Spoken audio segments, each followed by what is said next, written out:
Xin chào tất cả các em đã đến với kênh bé Út Chibi.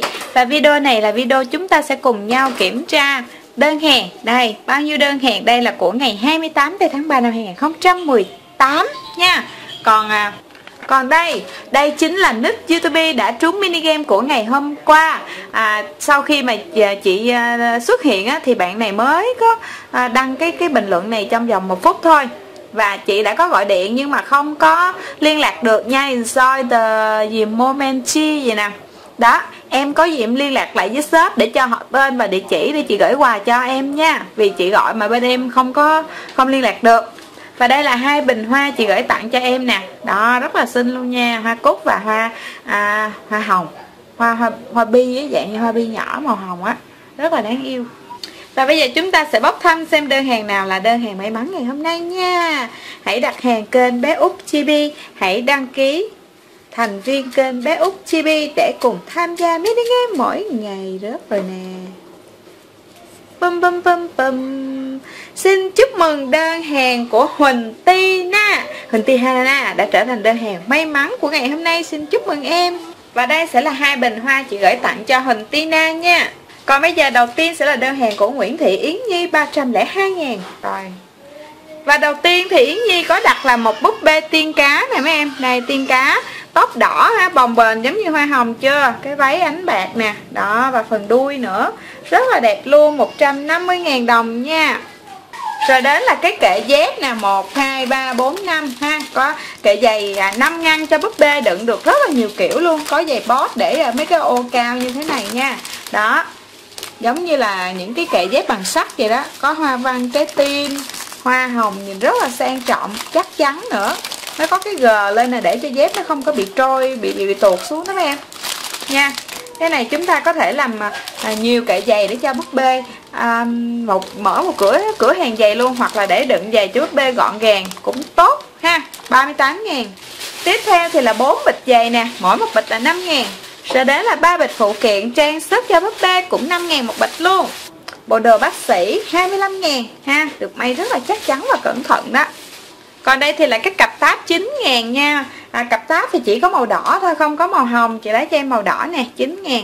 Rồi đến là một cái bộ phụ kiện 5.000, không có cài tóc mà nó có cái vương miện này cũng rất là xinh nha em. Tiếp theo Đặng Trần Bảo Ngọc đơn hàng 300.000 đồng. Đầu tiên là một bộ kit làm lam 50. Rồi đến là 2 búp bê mắt đá nè. Đó, cả hai đều có khuôn mặt xinh chưa? Đây thì tóc tím hồng ha, đây thì tóc vàng hồng, váy nè. Đó, đây thì váy bạc lấp lánh nha. Chỉ có 35.000 một em thôi. Xin chào. Tiếp theo là 2 hũ tuyết nhân tạo. Mỗi một hũ như vậy thì là 5.000 đồng. Rồi đến là hương. Đây 4 chai hương, mỗi chai 10.000 ha. Dứa sữa dâu cam. Cuối cùng thì là 2 bộ đồ cổ trang. Màu hồng viền xanh này nha. Wow, còn cái này thì là màu đỏ nè. Có cái áo choàng màu xanh nữa. Đó, rất là nổi luôn. Mỗi bộ là 50.000 đồng. Rất là đẹp nha mấy em. Búp bê sẽ biến thành những nàng tiên. Đó. Tiếp theo Nguyễn Thị Hoàng Anh ơi, đơn hàng 89.000. Đó chính là một bộ kit làm lam và một bịch shop 9.000. Bộ kit thì 50. Vũ Văn Phúc ơi, đơn hàng Vũ Văn Phúc 155.000. Đầu tiên sẽ là bộ kit làm lam 50.000 đồng nha. Rồi đến là kẹo Tommy, kẹo thơm nè, 6.000 đồng một bịch, 2 bịch ha. Cát thì có 2 bịch luôn, 10.000. Có cả làm tuyết nữa nè, làm tuyết, làm người tuyết chứ lộn, làm người tuyết 20.000. Và 2 cây bút tàn hình. Còn bây giờ Phan Cẩm Tú ơi, đơn hàng 220.000 đồng. Đầu tiên là 4 hũ tuyết nhân tạo nè, mỗi một hũ như vậy là 5.000. Rồi đến là cái ghế nha, cái ghế thì 5.000, còn cái bàn thì 7.000 ha. 2 chai hương nè, loại nhỏ 5.000 một chai. Tập sách cho búp bê 12.000 một bịch ha, có tờ giấy in ba liên luôn. Rồi đến là bịch borax 5.000. 2 cây bút tàn hình. Đây, 2 cây bút tàn hình. Rồi 3 bịch kẹo nổ nè, 3.000 một bịch. Xong rồi đến là slime mặt cười 5.000. Bịch tiền nữa nè, 2.000. Wow, có cả một mochi mèo hả? Đây mặt mèo nè mấy em, rất là dễ thương luôn nha. Trứng lười 20.000 đồng. Và cuối cùng thì là bộ kit làm lam 50. Và bây giờ là đơn hàng của Lương Diệu Thảo 221.000. Đầu tiên là 2 trứng Gretama trong và đỏ nha, mỗi trứng 20.000 đồng. Rồi đến là cây đất sét 12 màu 60.000 đồng. Cây sữa nữa nè, 15.000 đồng một hũ nha. Còn đây là một cái bộ trang sức hạt 41.000 ha. Chúng ta có thể lấy cái này để làm strum á mấy em. Đó, rẻ nữa, 41.000 mà có rất là nhiều luôn nha.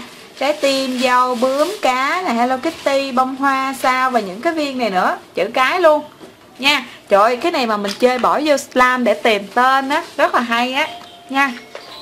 Rồi, 41.000. Cuối cùng thì là cái trứng lưới 10.000. Tiếp theo là đơn hàng của bé Trịnh Thị Bảo Châu 242.000. Đầu tiên sẽ là cái tủ lạnh 4 ngăn nha. Tủ lạnh 4 ngăn này thì nó có giá là 15.000. Rồi đến là bịch khăn này, có khăn mặt, khăn tắm và một cái mền ha, hay là lấy làm cái thảm cũng được, 15.000. Rất là đẹp luôn. Bộ gối cùng tông với cái mền luôn này nha, 18.000 chứ. Gòn thiên nhiên nha mấy em. Rồi đến là cái kệ dép 38.000, có 5 ngăn đựng được rất là nhiều giày dép khác nhau. Kệ lại đẹp nữa ha, sang trọng. Đó, rất là xinh luôn, cứng cáp.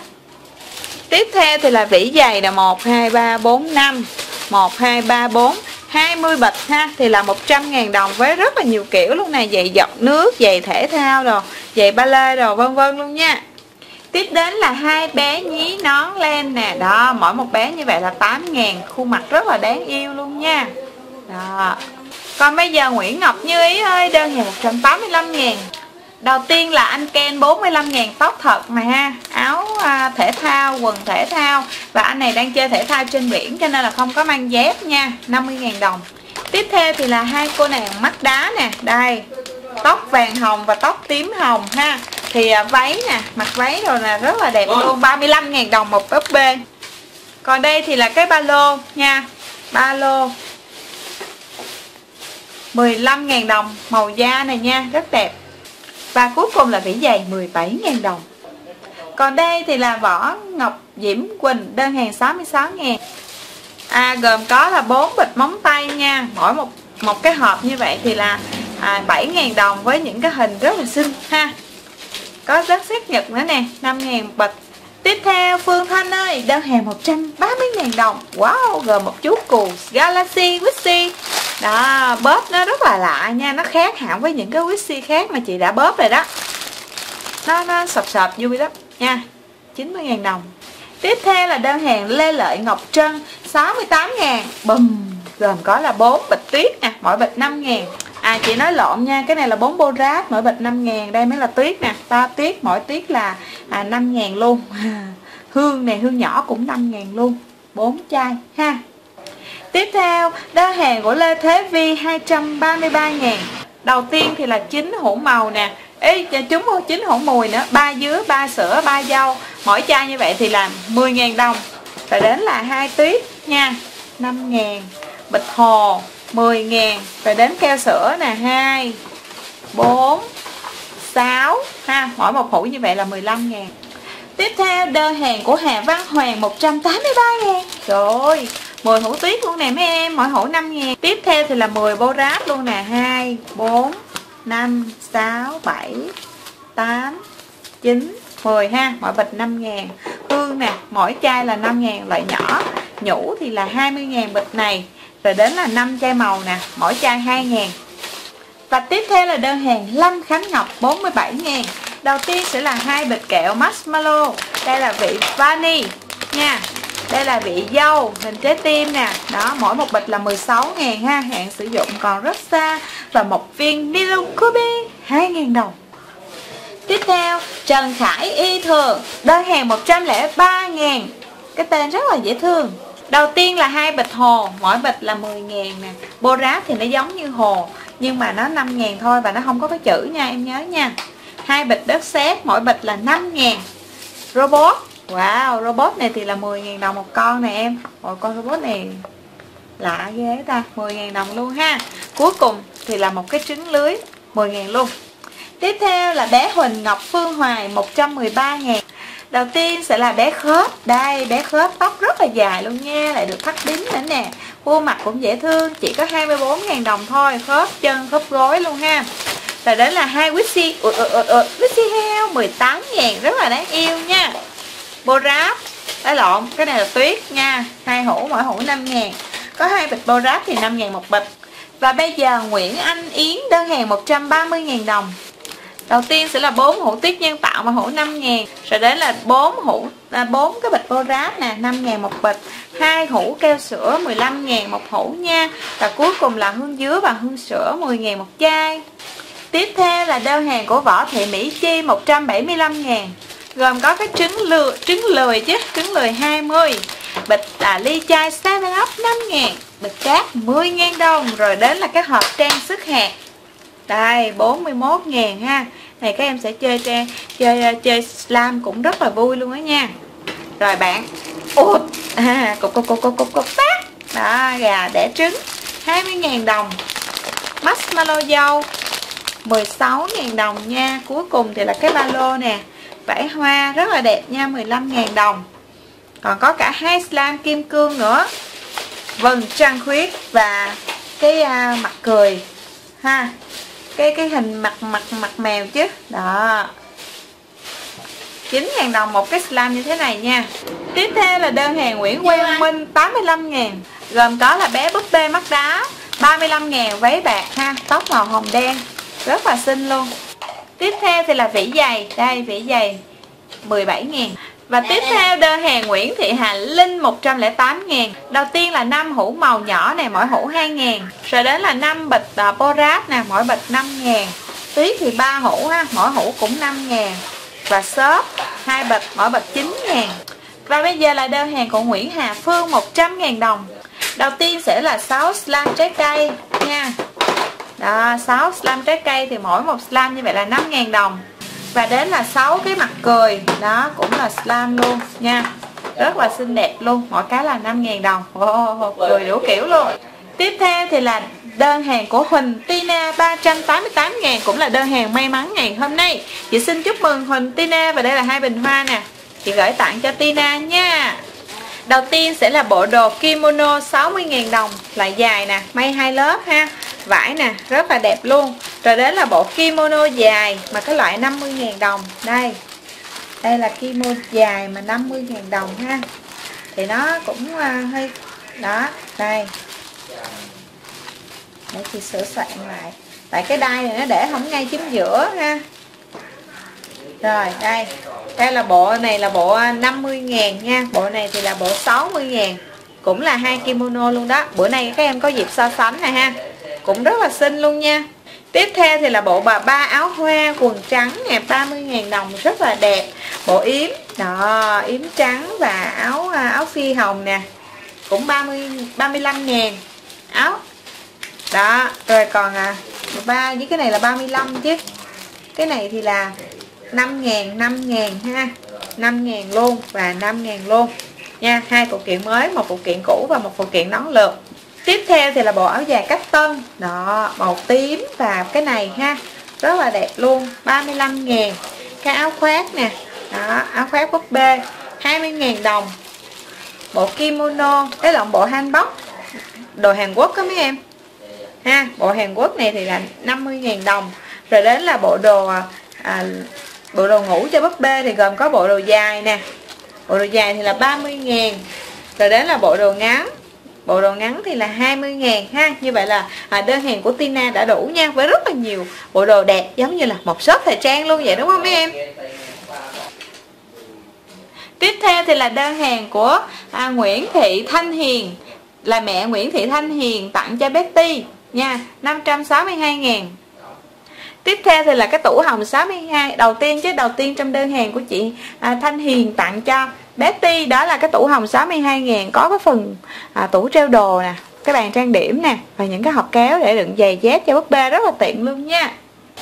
Rồi đến đây là cái bộ giường cho búp bê nè. Đó, thì cái giường này nó sẽ có cái giường xếp như thế này nè. Đây là các anh dòm thấy rõ không? Đây ha, cái giường xếp này nó có hình bông hoa, rồi nó có mùng luôn ha, có búp bê luôn. Đó, 160.000 đồng. Đây là cái cảnh mà búp bê ngồi nè nha ha. Đó, cái giường nó là giường bông hoa như vậy á. Nè, các em sẽ dòm rõ hơn cái hoa văn của cái giường ha, nó rất là xinh luôn nha. Đó, nguyên một bộ mền gối rồi đầy đủ hết luôn á mấy em.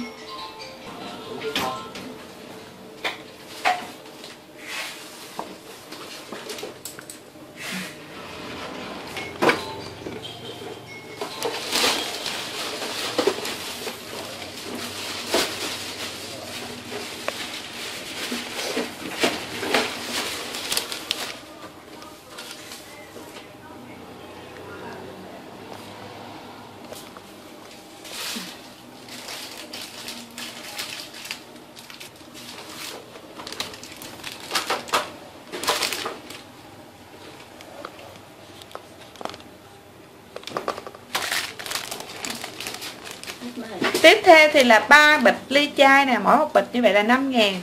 Rồi đến là 4 bịch xốp luôn. Wow, rất là đẹp, mỗi bịch 9.000. Và thêm một bịch nữa nha, thật ra là 5 bịch hạt xốp lần đó, mỗi một bịch như vậy thì là 9.000. Tiếp theo thì 3 slam mặt cười nè, mỗi một slam như vậy là 5.000 đồng.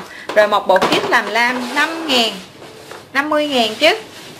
3 bịch đất sét ha, mỗi một bịch 5.000. Tiếp theo là đơn hàng của Nguyễn Trí Phong, 128.000 là chị cộng cái đơn ngày hôm qua chứ cái đơn ngày hôm nay luôn á nha Trí Phong, là tổng là 128.000. Đầu tiên sẽ là bộ kit làm lam 50.000 đồng.